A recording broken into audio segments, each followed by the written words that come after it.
How Did I Get in This Room? It is episode 5. So far the guests have just been amazing. They keep getting better and better, and I'm glad we get to share it with you guys. Tell everybody who's on the show this week. Okay, episode 5. First of all, thank you all for listening, watching, following our Instagram, YouTube link is in the bio. So all the socials. All the socials.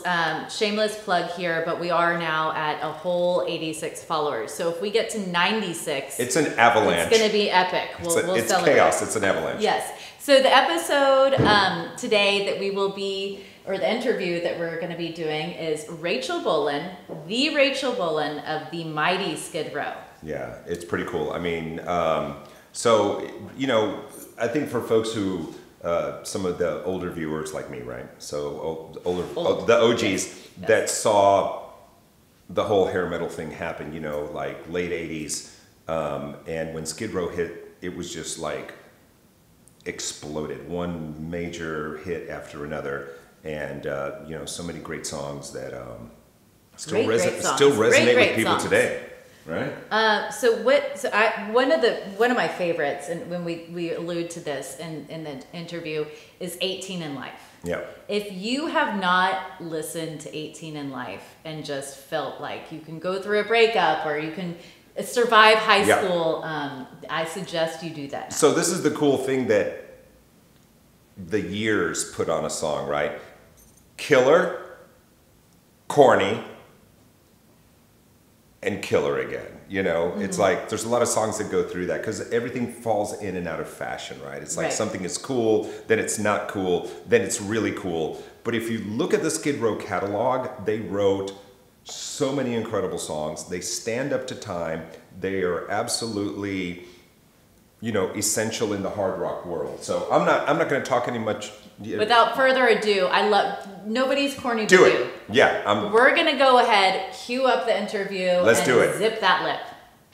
Rachel Bolan. Yeah, Ryan Cook and I, we were working on that project together, and that's where we met you. Well, Cook met you first, and then introduced me to you regarding transparent sunglasses, and then we just kind of moved from there. Whoops. Yeah, that was like Ruben knows kind of the back end of this story, but go ahead. I'll keep talking. He's allowed. Wow. He's allowed.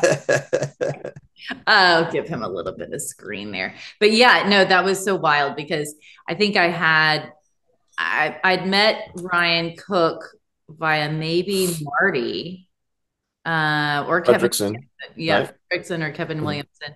And I remember he loved these aviators or something I had sent him. And then you guys got, you know, had kind of like a late kind of big night. And he emailed me afterwards and said, hey, you know, this sounds kind of crazy. I don't know if you know anybody like the guy named Rachel Bolan, but he stole my sunglasses last night. And I replied in the email. I was like, yes, I know who Rachel Bolan. That's so dying. Funny. That's funny.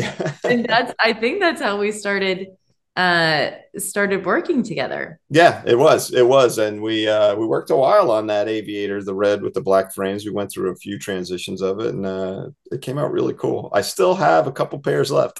I'm glad you do. Mad props to you. Those aviators, in fact, that was the pair that I gifted. That was my first pair. Yes. Oh, the red and the black. Yep. Nice. Rock those all the time. Rachel, you need to add to your resume sunglass designer. I mean, truly, so many of your peers love that pair as well. You know, like Phil X and I saw the picture with Phil, and I DM Margot, and she's and I get a DM right back. She goes, "What's your address?" That's funny. Hey, I want to jump in and ask a question here, kind of get the interview started because.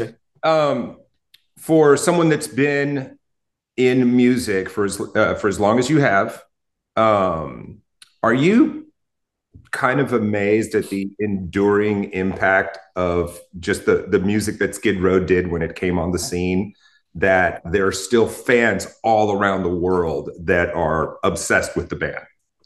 Yes. In short, yes, I am. When you're a kid and you have dreams of being in a big band or just in a band, your dream for me anyway was one day I'm going to be playing in front of tons of people, and I'm going to be writing music that people love. And that's the basis of the dream. And then when it starts to happen and you see, because you never know, there's really no formula. You never know how long a career is going to last and how long it's going to span in your music, and whether you're going to be a one-hit wonder or whether you're going to just put out a catalog full of stuff that people like. You just don't know. And here we are, over 30, a little over 35 years since the first album came out, and definitely over 35 since Snake and I got together and just started writing these songs. And I just, it amazes me to see people singing them back to us still and hearing them on the radio. And it's not always on, it's not just classic rock stations. I hear it a lot on satellite radio and then just regular terrestrial radio. And it's not necessarily classic rock. I'll hear it like I'll hear 18 in Life between Avenged Sevenfold and like, you know, another Adele song or something. And I'm like, wow, this is really cool, you know? And it does blow my mind that we have that staying power, and that our fans are very loyal and just into it, and we've become part of their lives, which is the big payoff for me, that we meant so much to people that our songs are photographs in time for people that listen, some of the people that listen to us. And it's just, that's the big payoff, you know. It's like, that's great, we sold tons of records, whatever. But the fact that people come up to you and say, oh man, you know what? 18 in Life meant so much to me when I was in high school, got me through a hard time. Or, you know, I proposed to my wife, we were listening to I Remember, you know, stuff like that, just stories about the stories of our songs. It really blows my mind to this day. And every night I think of that right before my foot hits that stage. Yeah. Well, a testament to that, because I actually went through a breakup, Rachel, and jammed to 18 in Life over and over. And it was like, because you were 18 I was at the 18. time. Sure. Yes. There you go. See, I'm a fan too. Awesome. Okay, so speaking of, you know, impacting your fans and having kind of this lifelong effect, how cool is it that you'll be working with Lzzy Hale? It's really cool. I just got done texting with her like 2 minutes ago, because I'm flying down to Nashville. I'm going to see her and Joe while I'm down there. But yeah, when we knew Eric made the decision that he made to prioritize his health and leave the band, I said to the guys, I go, you know what? She's like a sister to me, and I'm just going to ask Lzzy. I know they have a really busy schedule. They got a lot, and they just have a lot going on. You know what I mean? Mm. We have these 4 shows. I'm just going to ask her. And if she says no, well, no harm, no foul, you know? So we were actually Nick Raskulinix, who produced our last record, produced a couple Hailstorm records, and it was his birthday party. I happened to be in Nashville because painters were painting the inside of the house that I'm putting up for sale. So I was just there, and he's like, hey dude, it's my birthday. We're having, you know, Lzzy, Joe are coming, Cook is coming, Jeannie's coming. Everyone's coming.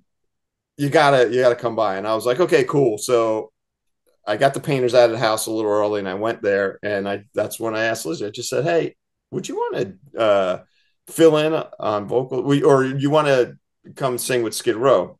And she thought I meant like at the Mercy Lounge or something like that. It's like, yeah, we've jammed a million times. Sure, the guy's going to be in town, type of thing. Mm-hmm. And it's like, no, we have 4 shows on the books, and Eric can't do them. So would you come in? She's like, hell yeah. She's like, let me just double check with you know, my team. And I hit her up a couple of days later. I go, hey, were you serious about that? She's like, I was dead serious, and I am good to go for that. And we're really excited about it, because she is a powerhouse without a doubt. And she's above all of it, above the band's name and everything involved. She's my friend, and it means a lot to me, so far above anything cool someone could do for a friend. She's doing for us, and it really means a lot to me that she's doing it, and the reaction has been unreal.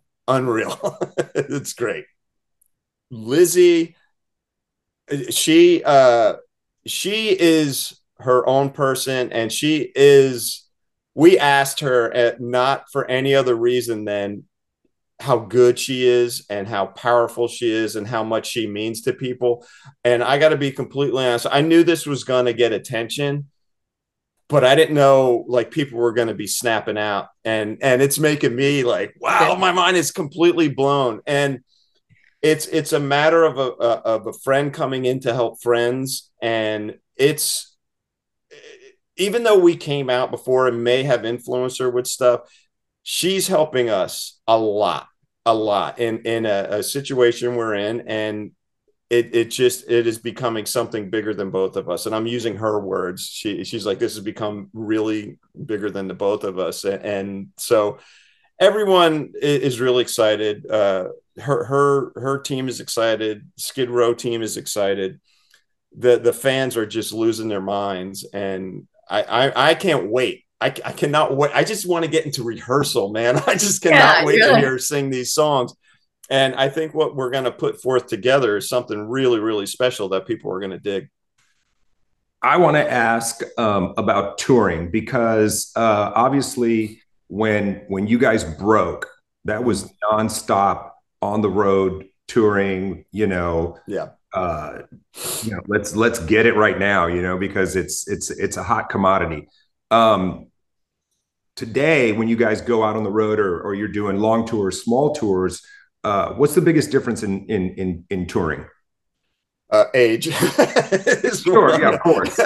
But no scissor kicks. Yeah, I think the biggest difference is just the way things are so, like, okay, for instance, when we first went out in 1989, our first major tour was with Bon Jovi. There was payphones. That's the only way you could communicate, How long was the line to use that payphone? It was ridiculous. Or you'd sneak into you'd sneak into the production office to try and get a quick call in, while someone's not using the phone and stuff like that. There's a lot of differences like that, but I think everything is kind of streamlined now, and it's really easy to keep tabs on stuff. And by that, I mean, we're very involved with the business side of stuff. Snake and I handle a lot of the band's business. So if they put the wrong picture, the wrong promo picture up, or little things like that, like those little annoyances that happen, it comes to us with it. So we go to management and it gets fixed like that, where it used to be, okay, let me shoot a fax and see if he gets the fax, and then get a phone call 3 days later, and by then the show's over, type of thing. So everything is really instantaneous on that level. But I mean, playing is the same. I get the same feeling I would get when we would go out on stage back then. I get the same feeling now, like the adrenaline. I'm having a conversation about maybe a new fridge right before I put the guitar on. As soon as the guitar is on, everything just changes. And you just go out there, and for that hour and a half, you're Superman, and you just, everything, no matter what was going on in your life, that hour and a half is when that all goes away. And it's been the same way for me since forever. Yeah, I think that so many of our musician friends have referred to music as kind of their therapy, right? Whether it's when you're actually listening to it from the fan side, or whether you're producing or writing it from the artist side. Is there any, so I know you guys just released The Gang's All Here, which Gang's all here. One of us sitting on a unicorn pillow. Boom. Not comfortable. I had to. Yeah. Also, I just realized in my background, it looks like I have bunny ears. There you go. Oh, God. I tried. Look, with this is a Friday. We've all agreed. Fridays are tough. But, when you were working on Gang's All Here, was there, I don't know, what kind of emotions were filtering through when you were on that project? Well, that was, it took a lot. Like there was a lot of work put into that. We recorded the album twice. In the midst of recording, we changed record labels, we changed management, we changed booking agents, and we changed lead singers. So lots of change there. Lots of stuff going on. We started, I guess, 2019, I think around there. We recorded it once, and we didn't feel we had all the songs, and so we stopped and we started writing more songs. And then COVID hit, and that just put the brakes on everything. And then we met Nick, and we started recording with Nick, and it we ended up changing singers. We just got on a new label, and we ended up changing singers, and fortunately found Eric, and who came in, and it was like he was thinking what we were thinking almost. And so all that happened, and it just, by the time it was done, I was exhausted, because when you're in the middle of it, it doesn't seem like 3 years went by. Like this song, The Gang's All Here, I started writing that with Paul Taylor in the 2017, I think. So then Snake came in and we finished it with him.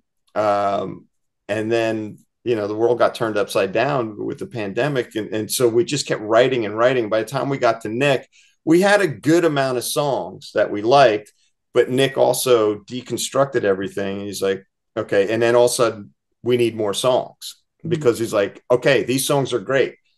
These are only good. So we need great songs, and either we could keep working on these, or you guys got to go home and write some songs. So write songs we did. And we wrote 4 more songs and brought them to Nick. He goes, all right, we're ready to do this record. And we did. And the great thing about Nick is he's bluntly honest, and coming from the Northeast, you get used to that. And it all kind of disappeared when I moved down south, the bless your heart type of stuff. And it's just like, love her to death, love him to death. It's like, what does that mean?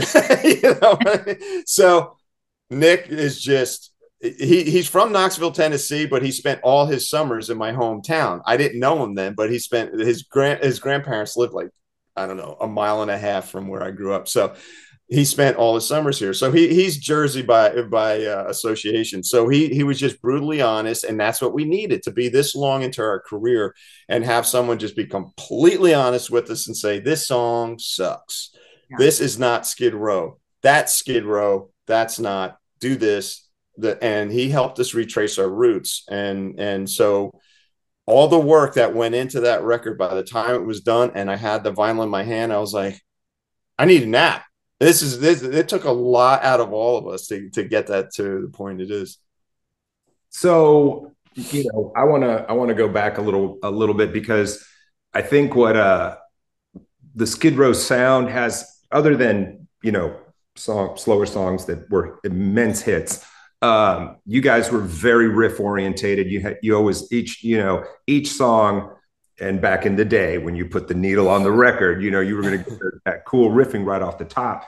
Yeah. I always really, really enjoyed Riot Act, cool. Because, and I'm not saying this in a bad way, it's a little more punkier. Yeah. It's just right into the chords, everybody together. How'd that song come about? It's true. He texted me this morning. He's like, I can't believe we're going to talk with Rachel. That's awesome. Yeah, Riot Act. That's funny. I love playing that song in the set, and it's a really fun song to play.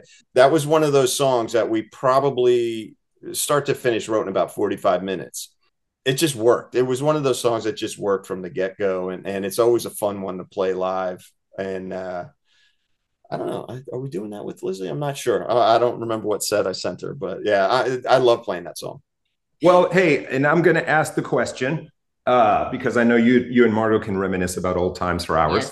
Yes. So the name of our little show is called How Did I Get in This Room? So we always like to ask our guests where that one moment, and it could have been, maybe like your first tour you know, you guys are all like, oh my God, I can't believe we're out here. We're opening for somebody. And maybe it was the first time you met Steven Tyler or whatever, but is there a story or a moment or something that sticks out where you were sitting there going, how did we get here, man? This is so cool. I actually have a really good one. That's an awesome question. Okay, so we were in LA. We're basing in LA. I think, yeah, when we were out with Bon Jovi, I believe, and the band, our popularity we had blown up pretty good at this point. So going places was a lot different than it was 6 months beforehand. So we're in LA and had a couple friends out there, and they're like, "Hey, my friend's having a party in their apartment. You want to go?" And I'm like, I don't know. It's like I was still really weirded out by big crowds for some reason, or crowds in small places, and it was really weirding me out. I was still getting used to what we were going through, and I was like, you know what, screw it. Yes, let's go. Let's go. He's like, they're cool. Everyone's cool. It's probably not going to be that many people, but everyone's really cool. You'll like this. There's a lot of musicians. I was like, okay, great. So we get in the car and we go, and we are going up the stairs. It was on the second floor, and I could hear the party from the staircase. And I'm like, what did I get myself into? So we walk in, and it's spilling out in the hall, and there is so many people crammed in this apartment. And I see, I'm like, okay, let me grab a beer somewhere. He's like, yeah, the kitchen's over that way. So I kind of get steered the wrong way. And I see everyone facing the same direction. And I kind of move people out of the way, you know, nicely. And I'm like, excuse me. And Weird Al Yankovic was sitting cross-legged on the floor holding court. And I'm like, what did I get? How did I get here? Like, what is going on? And I'm like, wow, okay. So there's Weird Al. And I'm like, hey, man. He's like, hey. And he just starts talking. I'm like, okay, now I really need a beer. It was so cool. And I was like, wow, this is like my first celebrity like encounter. You know what I mean? Other than like band guys and stuff. This is like people that I don't know. And I was like, that is pretty damn wild. And I was looking for him later, and he was gone. He just hung out and he split. It was so amazing. Dying, because I was not expecting him to talk about Weird Al. You're at a party somewhere in Los Angeles. All of these people are here. You're this huge band, Skid Row. All of a sudden, they invite you to a party, and there's Weird Al Yankovic. Yeah, blown away. We've asked this question, you know, we do traditionally ask this question with every interview, and by far, I think we were both just, I was stunned. Rachel, you win. Rachel But it's Bolan, so cool. Yeah, it's so cool. Because MTV made Weird Al this enormous star, you know, because, you know, he would do parodies of different acts. And I think his first big parody was of a Queen song, and that got him on the Dr. Demento show. Go look it up. I'm not going to explain it right now. And that's kind of what started it, but then it was like Eat It, and instead of Beat It, the Michael Jackson song. We get it. Yeah. Do you love Weird Al? Or are you not a Weird Al fan? Look, I might not have reacted the same way Rachel did. Sure. Going to a party and seeing Weird Al sitting on the ground, cross-legged and entertaining a crowd. Sure. I would probably need more than one beer. I don't know. Rachel just asked for a beer. I'd probably need. Says the woman that does not drink beer. I would need going back to our second episode, like a Jeroboam to get over that. And I know we don't have a whole lot of time, but you know, I love the fact that he talked about this incredible 4 shows that are going to happen. Yep. You know, this Hailstorm Skid Row collaboration is going to be amazing, and the internet's just going crazy over it. So that's going to be amazing. All right, so here's the deal, guys. You know the drill. More incredible artists coming up very soon. We're going to be doing some sound check and backstage interviews very like in the next week.